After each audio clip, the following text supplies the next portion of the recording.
días.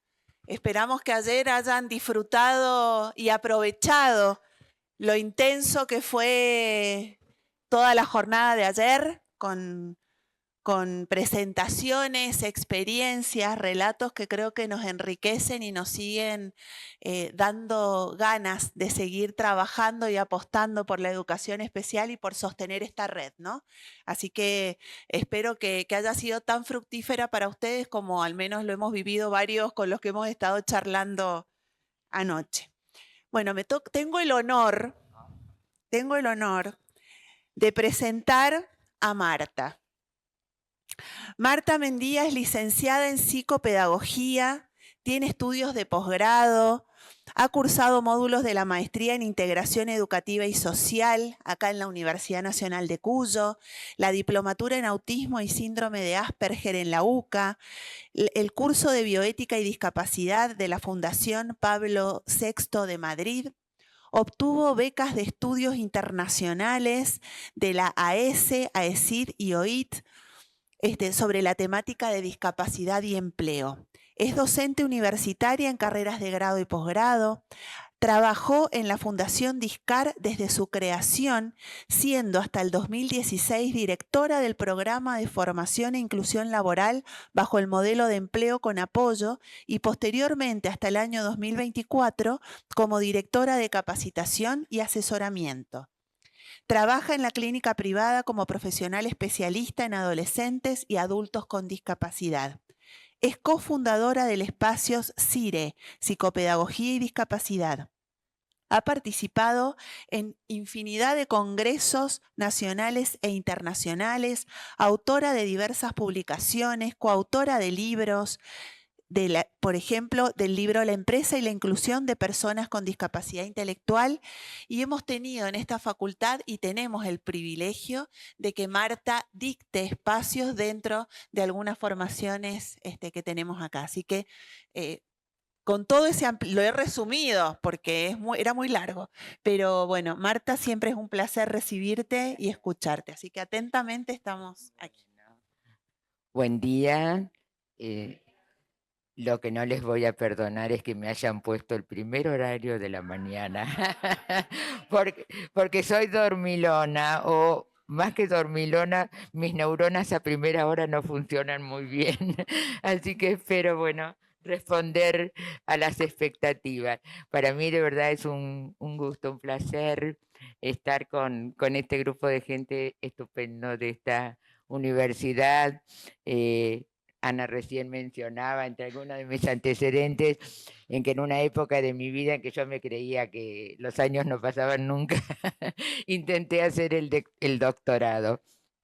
Y como no tenía dónde cursar materias que me dieran los créditos, vine a unas jornadas de Ruedes y ahí la doctora Mónica Castilla y Benito Paredes me contaron de esta carrera que era el máster en ese momento, así que yo durante 2 años viajé una vez por mes a estudiar a esta universidad y debo decirles que tuve profesores maravillosos, tanto los de aquí como el lujo de los invitados extranjeros que hubo en ese máster, desde Cristina Genaro, bueno, muchísimos para enumerar.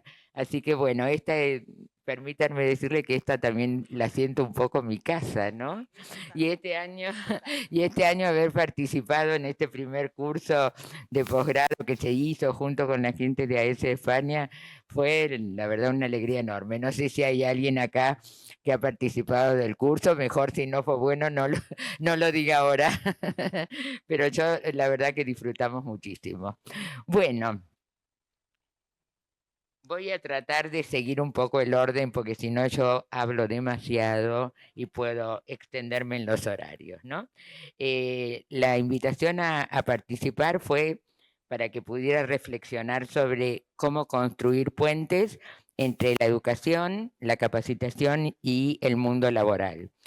Debo decir que yo lo voy a enfocar más específicamente a la discapacidad intelectual y del desarrollo porque es con la que siempre he trabajado.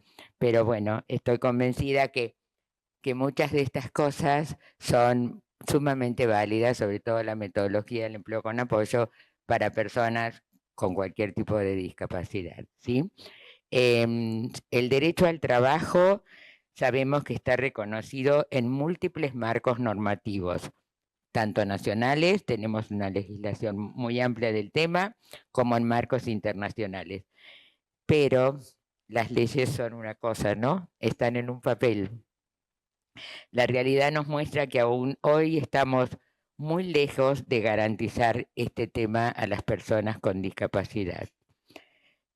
Perdón si hablo muy rápido, me avisan por la traducción. Bueno, hablar de inclusión laboral creo que es un tema de justicia social, de igualdad de oportunidades y también de respeto a la dignidad humana. Voy a iniciar el tema con unas palabras que no son mías, sino traer acá la voz de las propias personas con discapacidad. Martel, no, Franco, ¿podríamos pasar la diapositiva? Yo te voy a ir diciendo así, ahí está. Bien, en esta diapositiva ustedes verán una persona que se llama, su nombre nunca lo pronuncié bien y lo voy a pronunciar, nunca lo sabrá porque no la conozco. Se llama Senara Jalicevic, más o menos es así la pronunciación. Es una persona del grupo de autogestores. Ustedes sabrán que en Europa es muy frecuente esto de que las propias personas con discapacidad, sobre todo adolescentes y más que nada en la transición a la adultez, se reúnen, se agrupan en estos movimientos de autogestores. Como verán, ella es una persona grande, está en la edad adulta, y ella fue invitada hace muy pocos años a una conferencia de Naciones Unidas. Búsquenla en internet porque no tiene desperdicio, ¿no? Lo que ella cuenta nos dice. Obviamente yo extraje solo un pedacito que tiene que ver con la temática. Franco, en la próxima está, yo la voy a leer desde acá por un tema de anteojos. Dice, la educación y el empleo son cruciales para vivir de forma independiente. Tener un trabajo es un paso clave hacia una vida independiente. A la mayoría de las personas con discapacidad se nos ha negado el acceso a la educación. Piensen que ella es una muchacha grande y quizás en su infancia esto era así, realmente era negar el acceso a la educación. O han recibido una educación inadecuada, lo que les impide obtener la preparación necesaria para encontrar un trabajo. Las instituciones enseñan sobre todo oficios o profesiones, o bueno, está traducido, así que no sé si es la palabra exacta, que nadie necesita en el mercado de trabajo abierto. Y acá hago un minuto, un silencio para que pensemos lo que nos están diciendo estas personas en nombre de las personas con discapacidad. Estas palabras nos interpelan y nos invitan a pensar desde el inicio en qué los estamos formando, cómo los estamos formando hoy y cómo construimos oportunidades reales de inclusión laboral. Es como el eje de lo que yo quiero hoy compartir con ustedes. Pero antes de entrar en el tema, también situarnos en la realidad. Está bueno que partamos de pensar qué sucede en la realidad en la Argentina. Ustedes saben que no tenemos muchos datos, no hay muchas estadísticas en ningún tema, pero en este tema en particular es muy escaso, ¿sí? Y nos guste o no nos guste la parte cuántica, si no tenemos datos, es difícil que podamos hacer buenos pronósticos y buenos proyectos y buenas políticas públicas, ¿verdad? Entonces, estos datos que yo tomé son del último informe, que seguramente ustedes todos lo conocerán, que es del año 2016, que lo hizo la ANDIS de ese momento, y después, o sea, fue un trabajo que terminó el INDEC, ¿no? Pasamos, ahí está. Este circulito nos interpela tanto como las palabras de la persona de recién, ¿no? En Argentina, solo el 12,6% de las personas que tienen certificado de discapacidad acceden al empleo. El 87,4% está fuera del mercado laboral.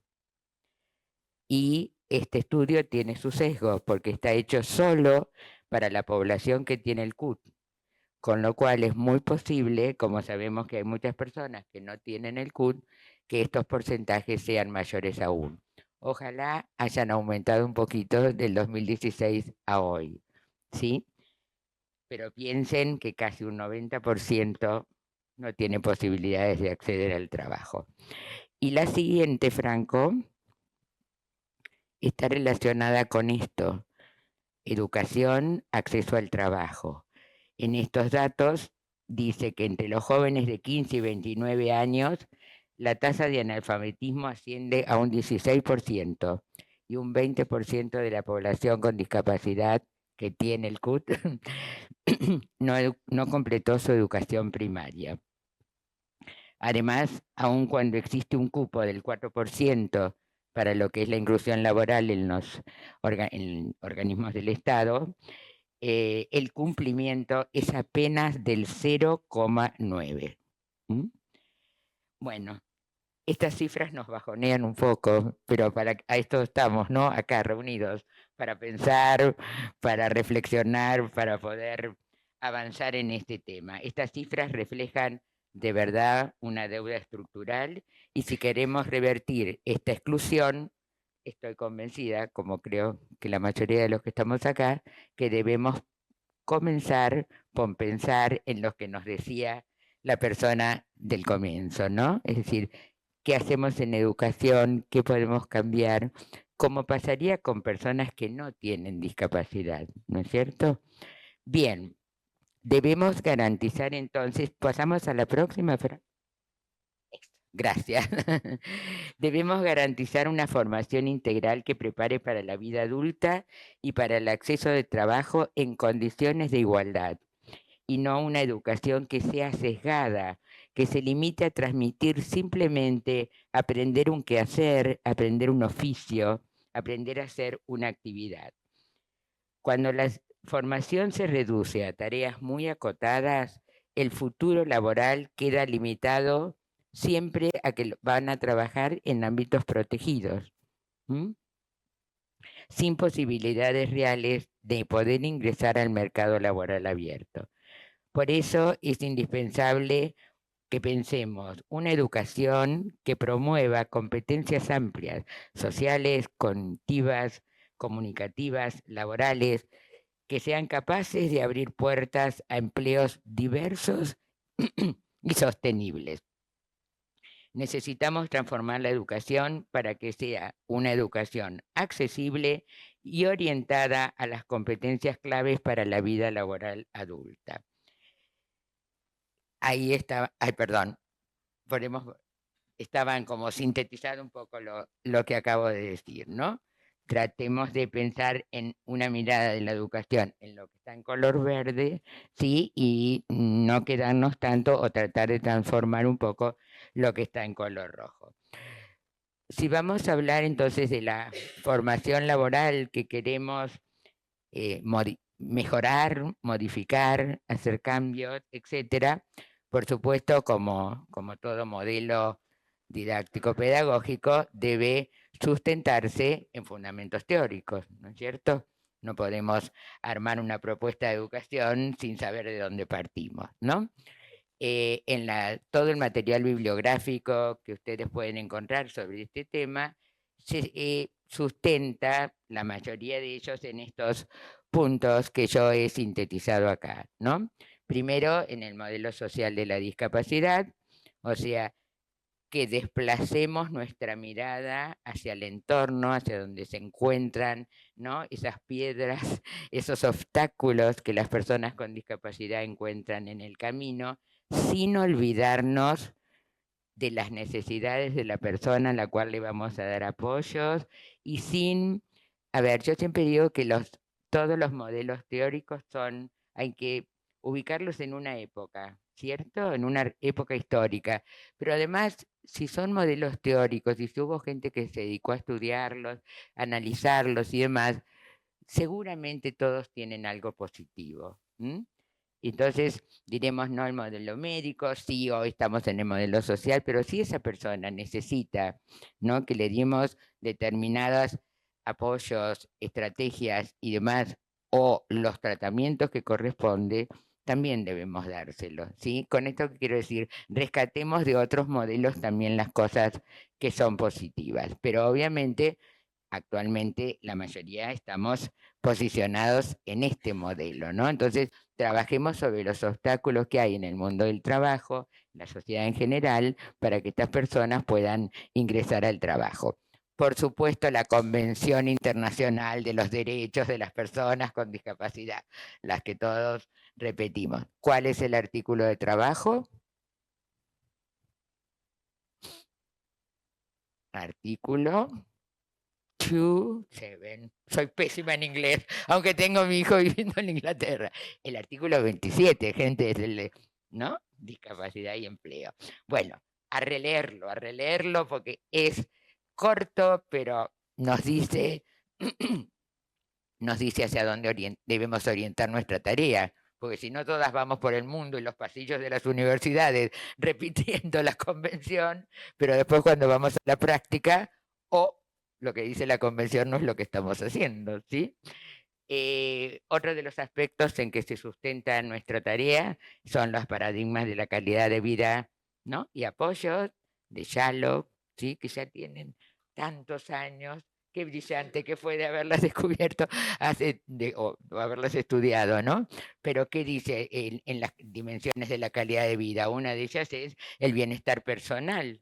Sí, y el trabajo que nos da bienestar personal, porque tenemos seguridad económica, estamos tranquilos, etcétera, etcétera.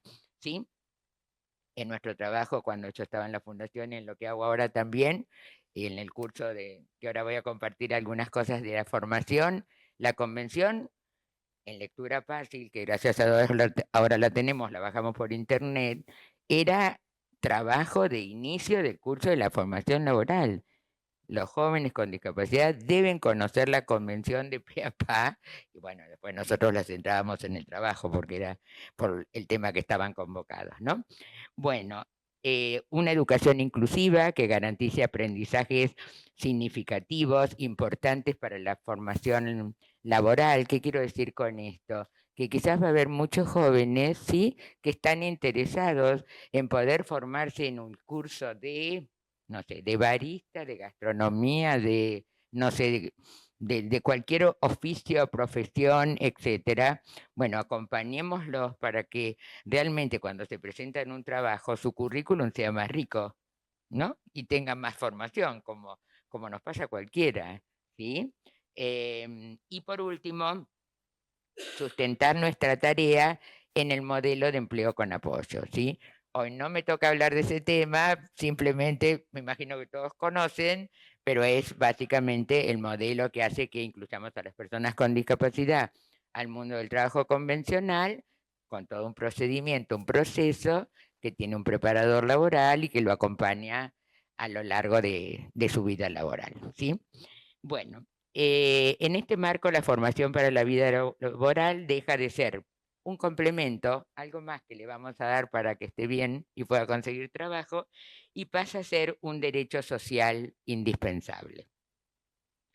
Entonces, también tenemos que pensar que estamos hablando de favorecer la inclusión laboral de estas personas acá. Gracias, Franco. Tenemos una sincronización increíble. Este, les decía, por un lado hablábamos recién de las propias personas, pero esas personas van a ser incluidas en un mundo laboral real. ¿M? Y el mercado laboral contemporáneo está atravesando, lo sabemos todos, con o sin discapacidad, por transformaciones profundas, cambios sumamente importantes. Yo ahí puse algunos de ellos, ¿no? La digitalización, la automatización, la desaparición de empleos rutinarios, la aparición de nuevos perfiles vinculados a la tecnología, a la innovación, a los servicios. Cuestionémonos esto. Estoy formando un joven para. Cuando nosotros empezamos a trabajar, que yo estaba en la fundación, una de las primeras empresas que incluyó una consultora muy importante internacional, tuvimos 2 jóvenes que trabajaban en cadetería interna. Era el sueño, ¿sí? Lo formamos, buena comunicación, buena esto, ¿no? Hoy en día la cadetería interna no existe en ningún trabajo. Nadie lleva correspondencia de un piso al otro, ni había uno de ellos que hacía inclusive correspondencia externa. Hoy todo va por la computadora. Entonces, a ver, empecemos a pensar que hay un montón de puestos de trabajo que ya no existen, directamente no existen, ¿sí? Y estos trabajos nuevos requieren, perdón, yo no veo, habilidades como mucha flexibilidad, tener capacidad para aprender continuamente, la capacidad de trabajar en equipo, de tener una adecuada comunicación, que pueda resolver problemas todo el tiempo, que use, no digo a la perfección, pero sí las herramientas básicas digitales. ¿Y qué pasa? Justamente, paradójicamente, la mayoría de estas competencias que hoy requiere el mercado laboral, la población con discapacidad, sobre todo con la que yo he trabajado, ¿no? Intelectual o del desarrollo, son las competencias en las cuales tienen mayores dificultades, voy a hablar una palabra que ya no usamos, vamos a cambiarla por mayores necesidades de apoyo, ¿sí? Donde son las que más les cuesta realmente desarrollar, adquirir, etcétera. Entonces, acá nosotros del mundo de la educación tenemos que hacer un cambio de eje. Primero, ¿a dónde los vamos a incluir a trabajar? Y segundo, ¿qué requiere hoy ese mercado laboral y qué estoy dándole yo en su acompañamiento o en su formación? En este escenario, la orientación vocacional, bien, la orientación vocacional pasa a ser una herramienta clave, porque permite acompañar justamente a las personas que están en esta etapa de su búsqueda de trabajo. Yo a veces decimos, son adolescentes en búsqueda de trabajo. Nosotros hemos incluido personas con 34 años de edad y era su primer trabajo, y ya de adolescentes no tenían nada, ¿no? Ya eran personas grandes. Acá cuando me refiera al tema de la orientación vocacional, quiero hacer una aclaración. La orientación vocacional podemos hacerla, no te preocupes, ahí está, la, la psicomotricidad funciona. Perdón. Les decía, la orientación vocacional, todos hemos hecho quizás orientación vocacional. Yo tuve el honor de trabajar en la cátedra con la profesora, con la doctora Marina Müller. Sabemos que la orientación vocacional viene más del campo de la clínica, ¿cierto? Muchos de ustedes quizás hagan en el consultorio. Cuando yo hablo de la orientación vocacional en relación a esta población, lo que les digo y les sugiero y les propongo es que no importa en el ámbito que la hacemos. Si yo trabajo en el consultorio, la voy a hacer como un proceso individual. Pero si yo trabajo en instituciones, en grupos, en donde fuere, ¿sí? Tengo que tratar de llevar adelante la orientación vocacional de estas personas. Cada uno en su lugar de trabajo lo implementará como le parezca mejor, en sesiones grupales, en individuales, bueno, lo importante de este mensaje es que la orientación vocacional es valiosa y es importante y fundamental que la hagamos con las propias personas con discapacidad. Yo trabajo para una medicina prepaga. Empecé hace bastantes años y la primera vez que pedí con el código de persona con discapacidad un proceso de orientación vocacional me lo rebotaron. Me dijeron que me había confundido de código. Y yo dije, ¿por qué? No, esta persona tiene CUT. ¿Y cómo? ¿Va a ser orientación vocacional a una persona con discapacidad? Bueno, lo hablé con las 2 psiquiatras amorosas y divinas que coordinan en el área, ahora está un poco más dividido, y entendieron el motivo y me dijeron, sí, bueno, una de ellas me sigue mandando pacientes al consultorio cuando los papás van y dicen, ahora no sabemos qué hacer, no sabemos dónde seguir, le da el número de Marta. Digo, vieron, bueno, logré cambiarles la mirada, que también estas personas hacen orientación vocacional. Bien. ¿En qué principios sustentamos hacer orientación vocacional? Lo mismo que decíamos antes, ¿no? Cuando yo hago un quehacer tengo que partir de un marco teórico. Bueno, por supuesto, otra vez en el marco del modelo que estamos trabajando hoy en día, de derechos y el modelo social, centrado en la persona y en la autodeterminación, ¿no? Que la persona pueda decidir, elegir, equivocarse, volver a elegir y ser él quien nos marque el rumbo de a dónde quiere ir con su vida. Que tenga un enfoque ecológico, porque yo no puedo hacer el mismo proceso de orientación y acompañar del mismo modo a un joven que vive acá en Mendoza Capital, que a lo mejor vive en Mendoza, en un, no sé, no me sale una ciudad del interior, San Martín, me acuerdo porque fui, digo, o en Capital Federal o en una zona rural, ¿sí? Porque si yo lo voy a acompañar a que piense y elija posibles lugares donde le gustaría trabajar y demás, los lugares no son los mismos, ¿cierto? Entonces, con un enfoque ecológico. Por supuesto, con una perspectiva de apoyo. Esto nadie lo discute, ¿no? Hoy ya si no estudiamos el tema de los apoyos, estamos listos, ¿sí? Y tratar de darle a lo largo del proceso los apoyos que la persona vaya realizando, con expectativas altas y realistas. Esto quiere decir que yo voy a acompañarlo tratando de proponer y acompañar a objetivos desafiantes, ¿sí? Y también que sean alcanzables, ¿sí? O sea, estoy trabajando con una joven que tiene una problemática más de lo que hoy llamamos psicosocial, bueno, un cuadro tratado por psiquiatra, y su sueño es ser médica. Entonces, evidentemente, uno tiene que ir trabajando hacia las posibilidades con los deseos. Entonces, bueno, lo último que estuvimos viendo era qué implicaba la carrera de medicina, bueno, etcétera. Y yo lo que traté de hacer es llevarla a que quizás lo que a vos te gusta trabajar es el campo de la salud, ¿no? Y en el campo de la salud hay otras profesiones, ¿sí?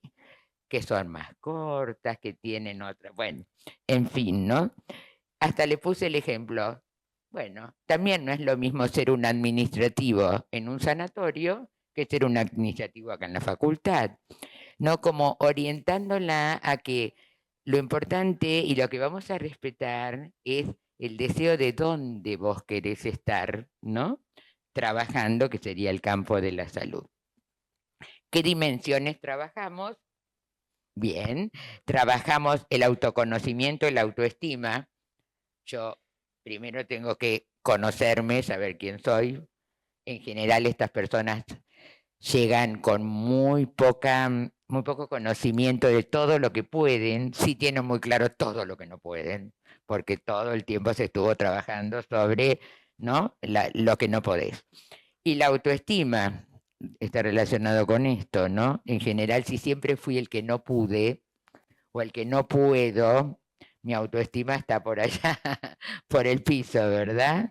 Entonces, esto es importante trabajarlo. Explorar sus intereses.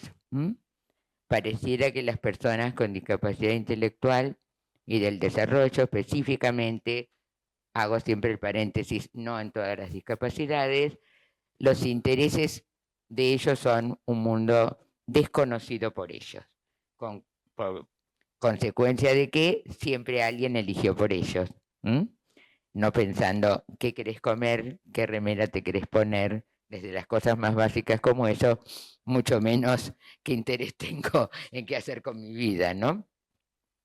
Bien, trabajar todo el tema de las habilidades sociolaborales, ¿no? Es decir, qué capacidades tiene esta persona para manejarse en el mundo social. Ahora lo voy a unir con algo de la formación laboral. Informarle y que conozca el mundo del trabajo. ¿Qué puedo elegir o qué podríamos cualquiera de nosotros elegir si no conocemos? Si hoy nos invitan a almorzar y nos dicen de menú hay tal cosa, tal cosa, tal cosa, y no conocemos ninguna de las tres comidas. Y bueno, elegiremos al tuntún o diremos, bueno, la que a vos te guste, ¿no? Entonces, eso pasa con las personas con discapacidad. Si no conocen la realidad que las rodea, en cuanto al campo laboral me estoy refiriendo, la realidad en general. Yo siempre cuento el mismo ejemplo. Si alguien me escuchó alguna vez dirán que estoy repetitiva, pero me marcó muchísimo. ¿Qué? Como dice Mirta, con la diferencia que yo no soy Mirta. No, cuando habíamos empezado hace muchos años la formación para el empleo, tuvimos la suerte que uno de los jóvenes que venía, su tía era la directora, la vicedirectora del Museo Quinquela Martín, en La Boca.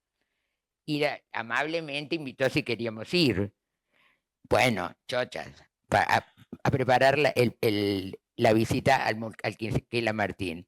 Y de la población que teníamos, que eran 12, 13 jóvenes, solo 2 jóvenes conocían un museo. Él, porque era el sobrino de la directora del Quinquela Martín, y otro chico que había viajado al exterior y había ido a una visita a un museo. Entonces, ¿cómo puedo elegir trabajar en un museo si no sé primero qué es un museo? Nunca lo visité. No sé qué puestos de trabajo hay, porque en un museo hay un montón de trabajo, desde el que te corta el ticket a la entrada al que, no sé, hace 1000 cosas adentro de un museo, perdón. Esto, que lo cuento como ejemplo, llévenlo a la realidad de ustedes, ¿no? Si vivo en una ciudad chica, hay un centro cultural y a ese chico le gusta el arte. ¿Puede, si no sabe qué pasa dentro de ese centro cultural, elegir como un futuro deseo de trabajo o qué le interesa el arte? Bueno, así podríamos seguir con muchísimos ejemplos, ¿no? Informarles sobre el mundo del trabajo. Vos te estás formando o yo te estoy acompañando porque vos vas a salir a esa realidad que es el mundo del trabajo, donde pasa esto, pasa esto, pasa esto, ¿no? No un mundo desconocido para ellos. Trabajar con la familia, si bien estamos hablando todo el tiempo de autodeterminación, que ellos elijan, que ellos decidan, la familia es su primer espacio de pertenencia y sin duda soy la mayor defensora de las familias, de los padres, de las madres y demás, pero esto es absolutamente descriptivo. Muchas veces, así como una familia puede ser muy favorecedora de acompañar este proyecto de vida, hay otras familias que por muchas razones que no estamos acá para juzgar, ¿sí? Son un obstáculo, ¿sí? Son un obstáculo. Y por último, que preparemos también al entorno, ¿no? O sea, si vamos a ir con jóvenes que se están formando para el trabajo, que cada uno de esos entornos en los cuales podamos participar estén también previamente capacitados de por qué estamos ahí. Lo que tendríamos que evitar, reducir la orientación a elegir esto, ¿no? Un oficio, todos vamos a ser panaderos, todos vamos a ser los perejiles que hacen pizza y todos los emprendimientos son de las pizzas, que no está mal. A ver, el chico que le gusta y la disfruta y lo eligió, bienvenido, ¿sí? Pero abramos la oportunidad que pueden trabajar en otras cosas, ¿sí? Formar para perfiles que están, no formemos esto, decíamos antes, para perfiles que están desapareciendo en el mercado laboral, porque después no vamos a tener dónde ubicarlos en el trabajo. No sigamos diagnosticando o acompañando estos procesos de transición al trabajo partiendo del déficit. Mira, si no puede todo esto, ¿qué voy a pensar que va a poder trabajar en tal o tal cosa, no? No decidamos nosotros por las personas. Demos vuelta a la silla, salgamos del escritorio, si lo estamos haciendo en la clínica, ¿no? Y estamos acá al lado tuyo para acompañarte, porque decidís sos vos, ¿sí? A mí me parece que vos servís o sos estupendo para tal trabajo y tanto se lo decimos, sí, que termina convenciéndose que si lo dice Marta debe ser cierto, o lo dice quien sea. Bien. Y por último, no sé si me olvidé alguno, sí, hacer prácticas que no tengan objetivos claros, que no sean evaluables y demás. O sea, acá está un poco unido el proceso de orientación vocacional con todo lo que es la formación y el acompañamiento, ¿no? La práctica, la pasantía, hay diferentes formas de llamarlo, son espacios fantásticos donde todos, incluso alguna vez los hicimos, y donde lo que sirven es para resignificar aquello que las personas aprendieron en la teoría, ¿sí? Ahora me acuerdo también un ejemplo de una profesora que me lo contaba, pero como angustiada, ella era muy consciente de lo que me estaba diciendo. Esos jóvenes que habían conseguido que en una embotelladora la coca, la conocida, sí, les diera una pasantía para que estos jóvenes estuvieran, habían estado 3 años en el taller de carpintería. Entonces yo me pregunto cuánto le iba a servir esa práctica a ese joven, ¿sí? ¿Cómo voy con el tiempo? ¿Vamos bien? Vamos. Bueno, entonces, este proceso de orientación vocacional lo hago en... Lo importante es que quede la idea esta de la importancia de hacerlo. El cómo y el dónde dependerá de donde cada uno de ustedes esté, ¿sí? Entonces, ahora pasaríamos, si venimos hablando esto de la necesidad de hacer ciertas modificaciones o cambios, ¿a qué nos proponemos cuando hablamos de formación laboral, ¿no? Sí, creo que estamos bien, estamos ahí. Bueno, un programa de formación laboral para personas con discapacidad intelectual y el desarrollo debe ser integral, progresivo, centrado en la persona, de modo que no solo prepare para desempeñar una tarea específica, lo que decíamos al comienzo, sino que fortalezca las competencias necesarias para 3 cosas importantes. Primero, acceder, que logremos que la persona consiga el trabajo. Segundo, lo pueda sostener, ¿sí? Y tercero, pueda crecer en el empleo. ¿Mm?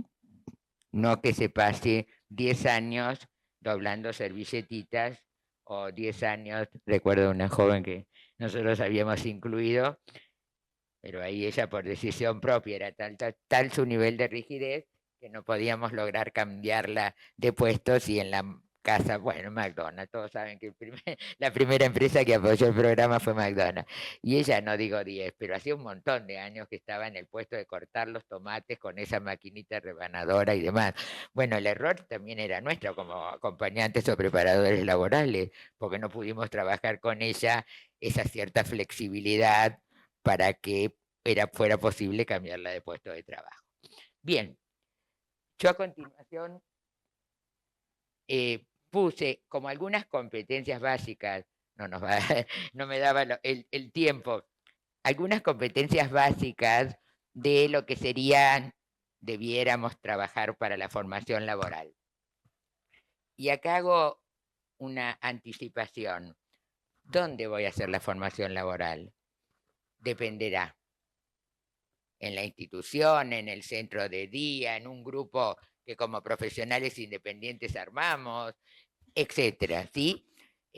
La idea es que no importa el lugar, importa qué queremos transmitir, cómo queremos formar a estas personas y que estas personas vayan a un espacio donde el encuadre esté claramente definido.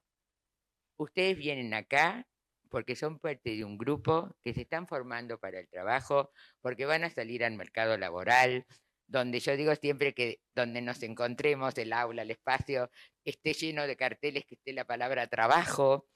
Yo ahora con Carola hacemos grupos de estudios o acompañamiento a instituciones. Entonces, uno que estamos haciendo ahora en la provincia, no importa, Santa Fe, lo que hicimos es ayudarlas a las chicas, a la gente de la institución, a que tienen todos los recursos. Tenés el centro, tenés los jóvenes, tenés los profesores. Lo que tenés que hacer es reorganizar esto en un marco de la formación laboral. Esto significa que no es lo mismo que un poquito de esto que se enseña en tal taller, que otro poquito se enseñe en el otro grupo, que el otro poquito lo toma otro profe que enseña otra cosa, ¿no?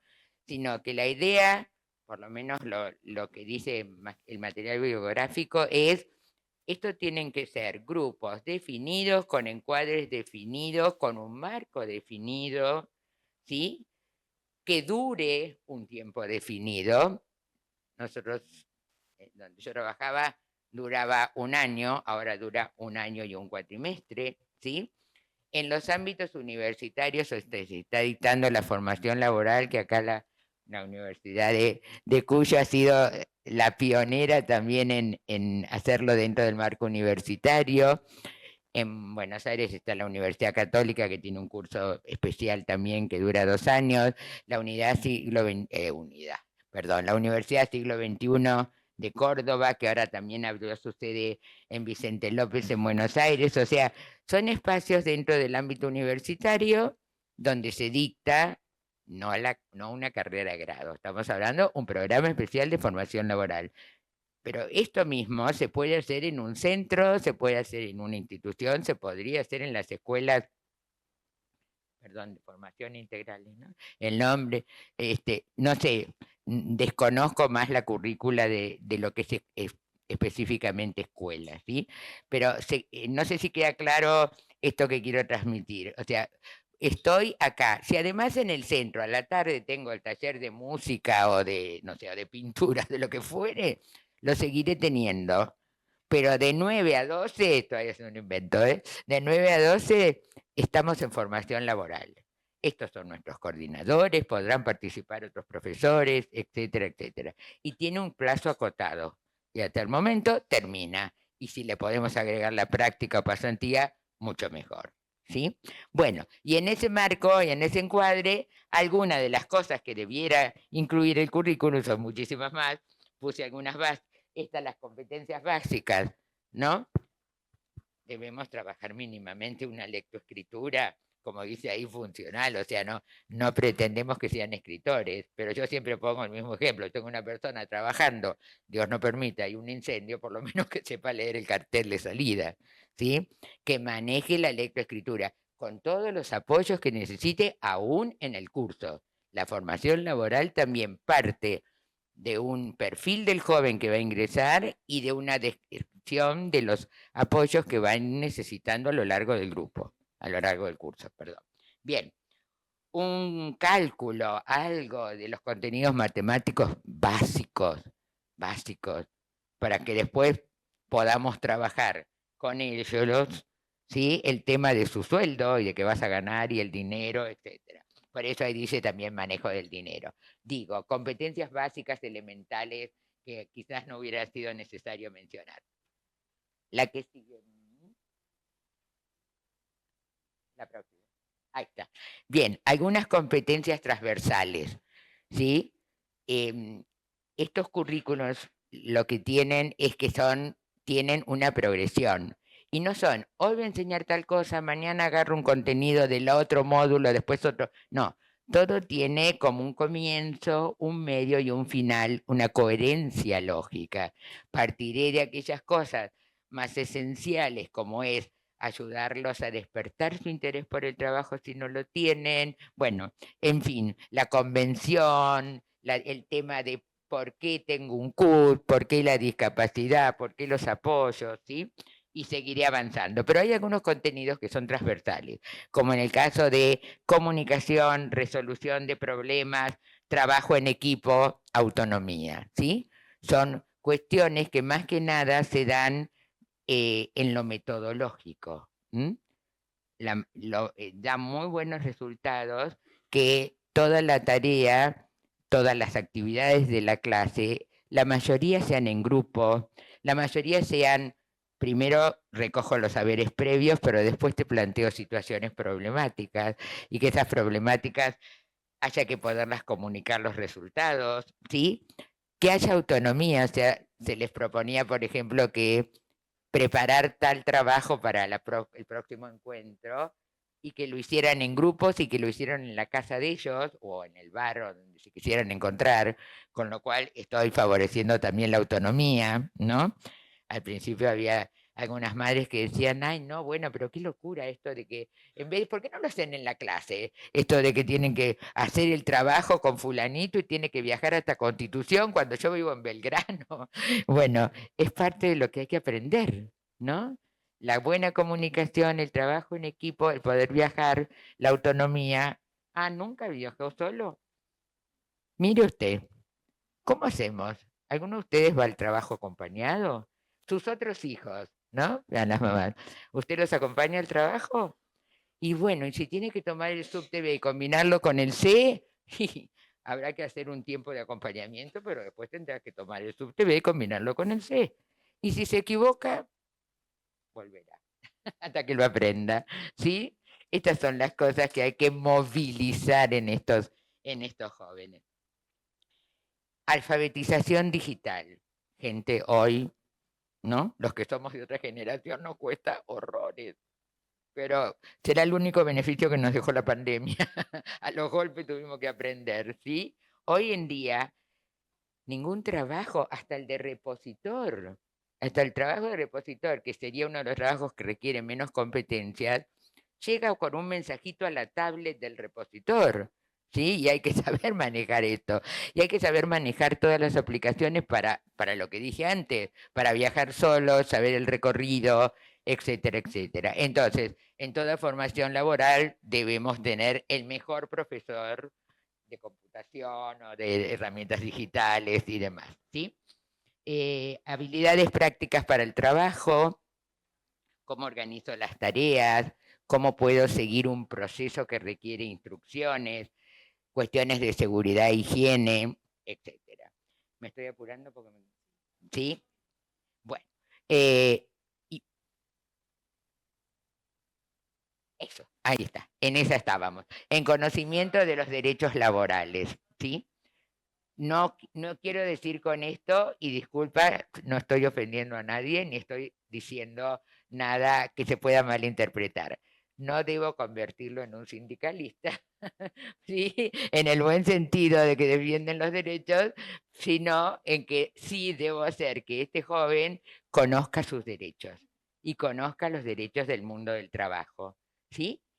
Entonces, trabajar sobre qué es un contrato, cuáles son las formas de trabajo, qué es un trabajo, para que nos entendamos, en blanco, qué es un trabajo temporario, qué es una pasantía de aprendizaje para después quizás poder quedar en un trabajo, ¿sí? ¿Por qué tengo que firmar un contrato? ¿Qué es un contrato? ¿Por qué lo tengo que firmar yo? No lo tiene que firmar ni mi papá ni mi mamá, porque yo soy el empleado y yo tengo los derechos. ¿Qué son los aportes y beneficios? Que aprendan a leer el recibo de sueldos. Bueno, es algo que a todos nos ha costado, ¿no? O sea, toda esta columna abajo dice que me descuentan 30.000 pesos. ¿Por qué me tienen que sacar eso? Bueno, trabajar con ellos, ¿no? ¿Qué es el descuento para la jubilación, que es el aporte a la obra social, porque debemos cambiarlo, etcétera, etcétera? Bueno, y también las obligaciones, ¿no? Porque debo llegar en horario, que es la puntualidad, porque a los 3 meses de estar trabajando no me puedo tomar el tiempo de vacaciones que quiero que se me ocurre. Anécdota muy cortita, tuvimos el caso de un joven que hacía 3 meses que había empezado a trabajar y su mamá y su papá, transgrediendo el modelo de empleo con apoyo que debía comunicarse con el preparador laboral, directamente llamó a Recursos Humanos y dijo, en el mes de enero, Juancito no va a trabajar. El director de Recursos Humanos levantó el teléfono y dijo, ¿cómo se hace esto? Cuando ustedes hicieron toda la inducción no nos explicaron. ¿Cuántos días le corresponden? Pobre, creo que ni 2 días era el que le tocaba.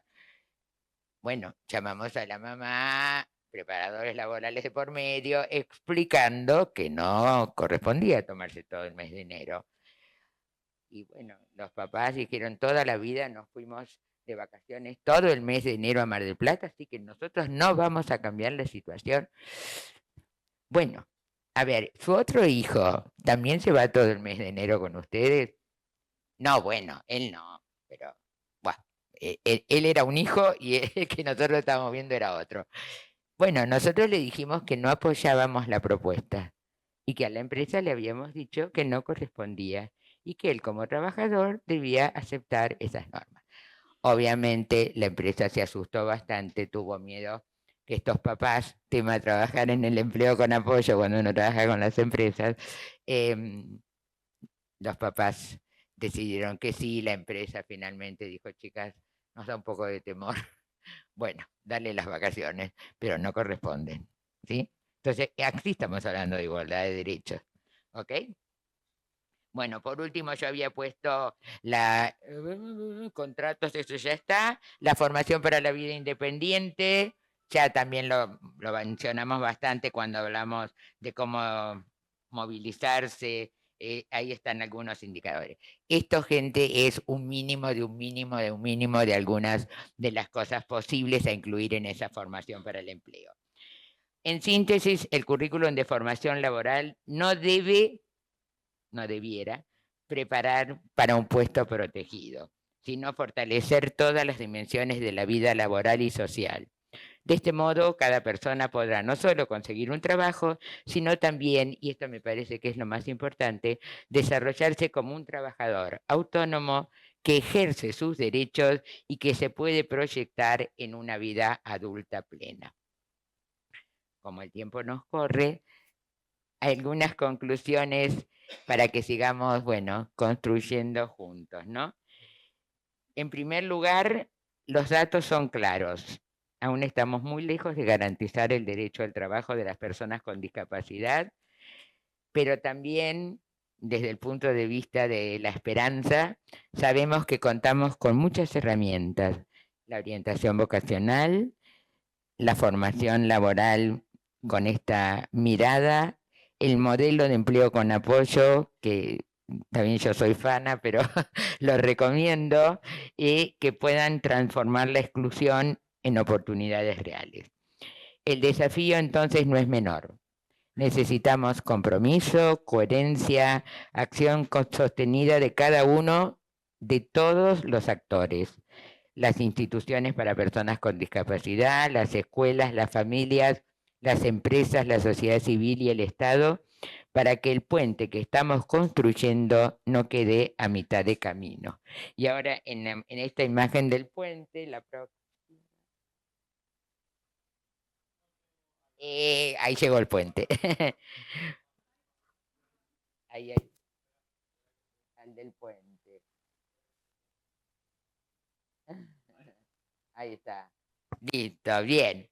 Porque construir puentes para el empleo, como el que me diseñó la persona que lo hizo, no crean que yo tengo habilidad para hacer esas cosas, no es una metáfora vacía, es una tarea concreta, una tarea diaria que busca cada vez que más personas con discapacidad puedan transitar este puente con seguridad, con confianza y con esperanza, y que al hacerlo encuentren no solo un trabajo, sino también un espacio de pertenencia, de desarrollo personal y de autonomía. El empleo es un derecho humano fundamental y garantizarlo significa también enriquecer nuestros lugares de trabajo y nuestra sociedad. Una sociedad que incluye a las personas con discapacidad resultará una sociedad más justa, más innovadora y más humana. Como algunas conclusiones para que sigamos pensando juntos.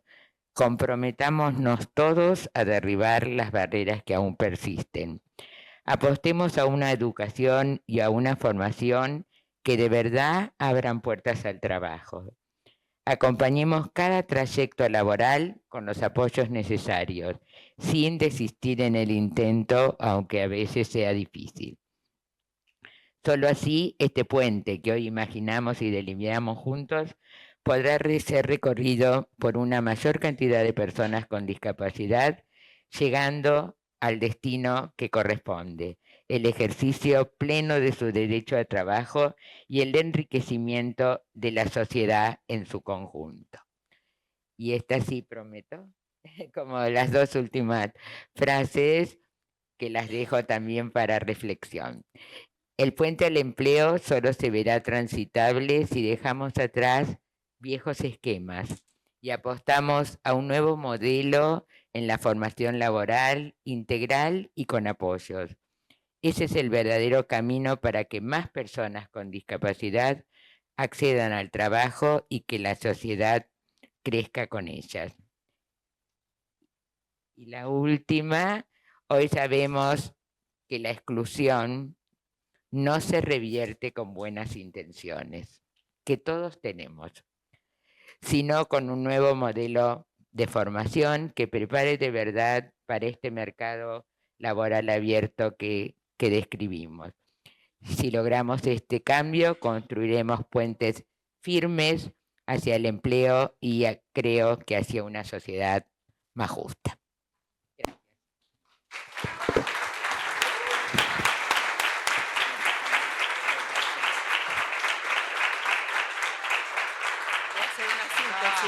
Voy a hacer una síntesis.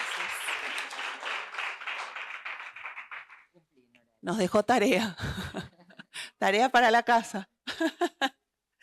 Bueno, voy a intentar hacer una pequeña síntesis y después los dejo hacer algunas preguntas o alguna reflexión. Como los tiempos nos corren, trataremos de ser los más breves posibles. Bueno, Marta nos ha ofrecido una exposición donde habla de la inclusión laboral de las personas con discapacidad intelectual y del desarrollo continua, siendo una deuda pendiente en Argentina. De acuerdo con el último estudio realizado, que es lo que mostraba Marta recién, apenas un 12% accede al empleo, mientras que el resto declara no tenerlo. Este trabajo analiza los puentes necesarios entre educación, formación y empleo, proponiendo un currículum orientado al desarrollo de competencias sociales, cognitivas, comunicativas, digitales y prácticas, que hoy resultan indispensables para ingresar y sostener en el mundo laboral. Desde marcos como el modelo social de la discapacidad, la Convención de la ONU y el paradigma de calidad de vida y apoyos, se plantea la orientación vocacional como herramienta clave para acompañar trayectorias personalizadas y anticipar un mercado laboral en transformación. Se invita a repensar la educación y la formación laboral como derechos que posibilitan la inclusión real y sostenida en beneficio de las personas y de una sociedad más justa y diversa. Y tratando de unificar desde ayer a la mañana que empezamos, desde las conferencias y los paneles, tenemos como puntos claves y en común que se han ido mencionando y refiriendo en las distintas conferencias y paneles y exposiciones, como les decía recién. La necesidad de poder trabajar desde un modelo de accesibilidad real, el trabajo con las familias, que es indispensable para poder llevar adelante procesos de inclusión, el tema de entender los derechos de las personas con discapacidad, pero no desde el afuera, sino desde la voz de los propios protagonistas, como una necesidad real.